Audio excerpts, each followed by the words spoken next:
Hey guys, it's me, the Lit Teacher, and today I'm going to cover the 5 mistakes that you are making in NCEA unfamiliar texts, whether you're doing this at level 1, 2, or 3. These are the things that I see time and time again. So without any further ado, let's get straight into the biggest one. Yeah, it's forgetting the question. Okay, I know I'm a broken record on this. I don't want to devote a heck of a lot of time to this because I've said it time and time again. But if you forget the question or you ignore the question, that is by far the worst thing that you can do in any exam you do in the English subject, whether it is written text, visual text, or this one, the unfamiliar text. The question is king. You need to go back to that question. You need to unpack that question. We work out what the key words are and make sure that when you're writing your response, you are focused in on what that question is asking you to discuss. There are 3 kind of dimensions to forgetting the question that I see. One is that you just ignore it entirely. That's not going to work out at all. That's going to be a total disaster. So make sure you've at least, read the question. That would be the first step. Secondly, I see students who have read the question, but they haven't maybe taken the time to actually consider what it is asking. They haven't worked out what the keywords are, or if they have worked out what the keywords are, they haven't really thought about specifically what that means, or they haven't noticed the fact that there are actually 2 parts to the question and there are 2 separate keywords that they have to cover in their response. So taking the time to actually read the question, unpack it, and be across it is super important to writing a good response as well. The third dimension I see in terms of forgetting the question is what I call question drift. This happens to really good students most of the time. This is where I'm reading the response, I'm like, yeah, so far so good, this is great. I can see those keywords, I can see they've understood them. They are responding to them in the way that I want them to, this is great. However, as the response progresses, they start to drift away from the question. Maybe they start talking about stuff they think is important, but actually it has like 0 relevance in terms of the question. And those keywords have kind of dropped away entirely by the end to the point that I can't even see where the question features in the response at all anymore. Remember, to get good marks, you got to pepper those keywords from the question throughout the response. You got to stay hyper focused on it. Make sure that everything that you're writing is geared towards answering the heck out of that question. So don't fall victim to question drift. I'm talking to you, M6. Yeah, I'm talking to those students who are chasing the E's, but they land on the M's. This is probably something that's costing you marks here. After this, something that people forget is context. Now, level 1 people, you are so lucky that in your exam, you have extensions to the question, additional context to help you answer it. Those are the bullet points after the question. They're often telling you things that are in the text that you could kind of discuss.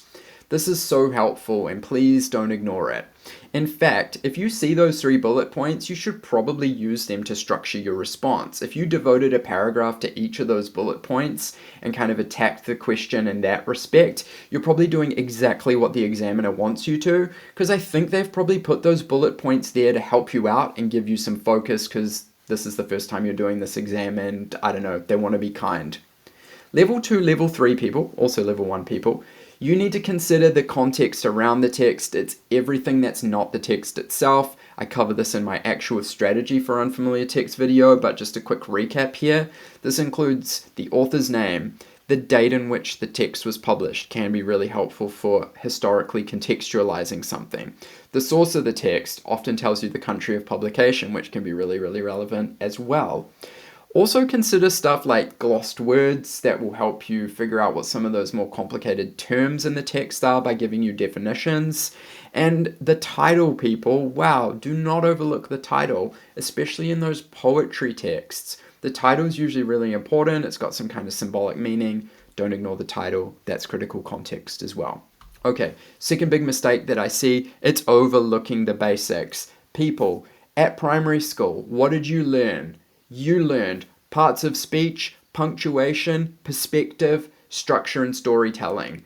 Yet, for some reason, when you get to secondary school and you're sitting this exam, you want to talk about those complicated and fancy figurative techniques. You want to get all metaphoric on me. You want to get into all the symbolism, all the complicated personification, this, that, and the other. What about the basics, people? Because this is where a lot of meaning is, and this is where a lot of good analysis happens. Parts of speech, nouns, verbs, adjectives, adverbs. Adjectives, adverbs, people, those are the descriptive words. If you can work out what the adjectives and adverbs are doing, if you can figure out whether they have positive or negative connotations, you have probably worked out the tone of the text. So you've figured out kind of what the author is trying to do in terms of their voice, and you've probably worked out the mood and atmosphere of the piece as well, because those are the words that contribute to that.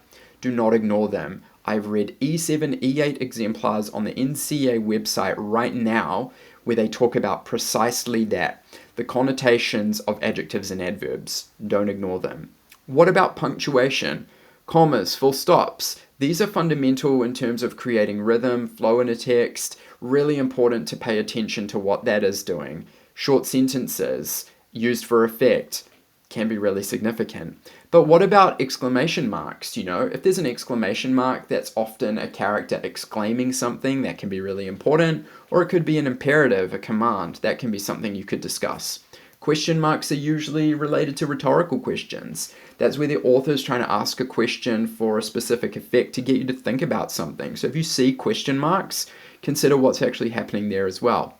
Don't ignore punctuation. What about perspective? Have you asked yourself, who is speaking here? Who is this character? Who's the narrator? It doesn't matter if it's a poem or a piece of prose. There's usually a speaker or a narrator at play here. Have you considered also the author's perspective that they've adopted? Is this first person, second person, third person? What about tense? Is it past tense, present tense? That stuff's really important. You learned this stuff years ago, probably year 6, year 7. I cover this stuff in year 9 and 10. Again, students ignore it. Pay attention to the basics. And what about just the basics of the structure and the narrative? I'm talking about the beginning, the middle, and the end, the story that's being told here. Just because it's a poem doesn't mean it doesn't have a story. In fact, most of the poems that I read in the unfamiliar text exam are narrative-based poems where there is a story that's being told. So consider the nuts and bolts of the story that you're actually reading. Again, the beginning, middle, and end, especially the ending. That's usually where something really significant happens. If you ignore that, you're missing a trick too. So remember the stuff that your good old teacher at primary school probably taught you. Don't jump straight to those complicated techniques that you think the marker wants you to talk about. Pay attention to the basics. They could be fundamental and critical to you doing well. Okay, ironically, what I'm going to follow this up with, talking about techniques and language features and all of that stuff, is this mistake that I call playing spot the technique. Now, this is where some students just think that this whole exam is just about how many techniques you can find in a piece of writing. Like, oh yeah, there's a simile, there's a metaphor, there's some enjambment, boom, there's a rhetorical question, give me an E8. That is not what this exam is about. Great that you can find those techniques, that's a huge advantage. But if you are not telling me why they are important, why the author has used them, and how this helps them achieve their purpose with this piece of writing, and the effect that that's having on us as a reader, then you're missing the point entirely. This exam is not a game of spot the technique. If you spot the techniques, you need to tell me why they are important, okay?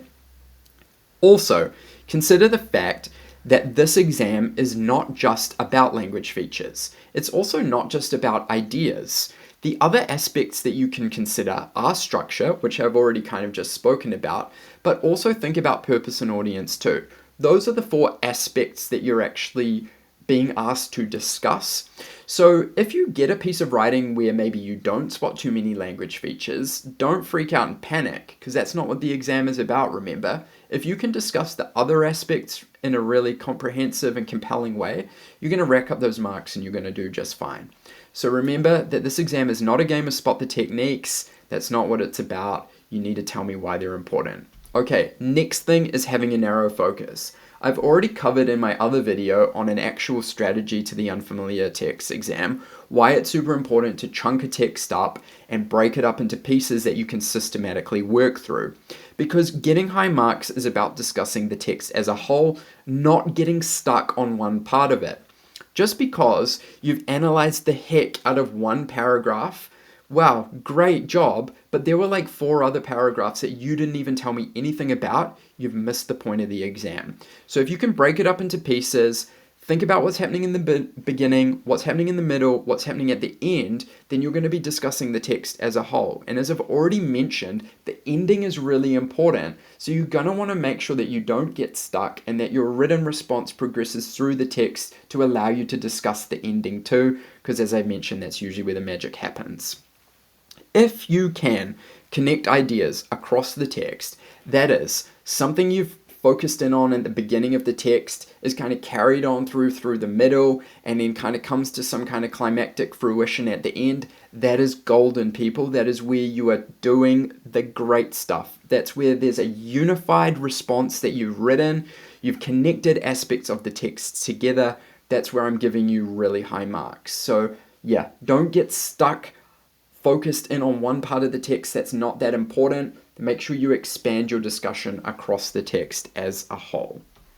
Last but not least, it's rushing to write. Yeah, I know what panic does, people. I see it, okay? I can almost smell a panicked response when I'm reading it. It is just like emanating from the page.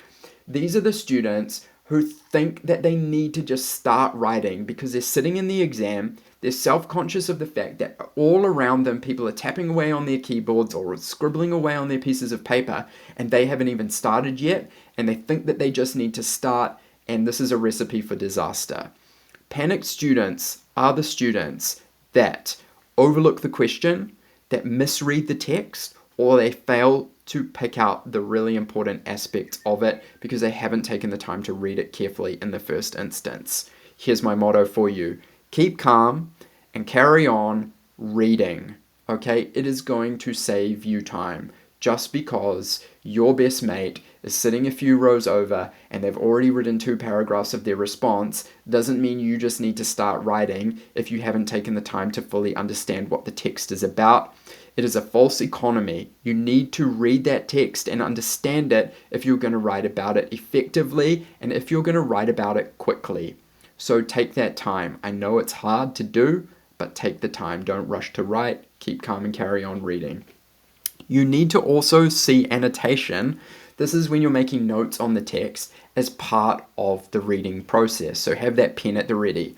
I am old school. I like to see my students have that written resource booklet in their hands, to see them scribbling all over it, even if they're doing the exam digitally. In fact, I think it helps you streamline the process because when you start typing, you're not having to scroll back through the text all the time. You've got it written out in front of you with the notes that you've made with a good old-fashioned pen, and I feel like that's also saving you time in the exam as well, and it's allowing you to focus more on your written response instead of scrolling all over the screen trying to find that language feature when, I don't know, you could have just highlighted it on a piece of paper in the first place. So yeah, don't rush to write. Keep calm and carry on reading. Recap. Don't forget the question and context. Don't overlook the basics, people. The stuff you learned in primary school, it's still just as important as it was then. Don't play spot the technique. That's not what the exam is about. You need to tell me about why a technique's important and the effect that that has. Avoid having a narrow focus. Don't get hung up on one part of the text. You've got to progress through the rest of it and consider the text as a whole. And yeah, don't rush to write. Please, people, read the text first, understand it, and then start writing. It will save you time in the long run. And there you have it. Those are the 5 mistakes that you are probably making in the NCEA Unfamiliar Text exam. I hope that now you know what they are. You will never make them again, and you will get that E8 that you're so desperately chasing, or even just get across a line if this is an exam that you find challenging and you need those credits. This is some advice that's going to help you. As always, I am the Lit Teacher. If you have any suggestions for videos, drop me a line in the comments. Like and subscribe to my page. I really appreciate your support. And until next time, ka kite.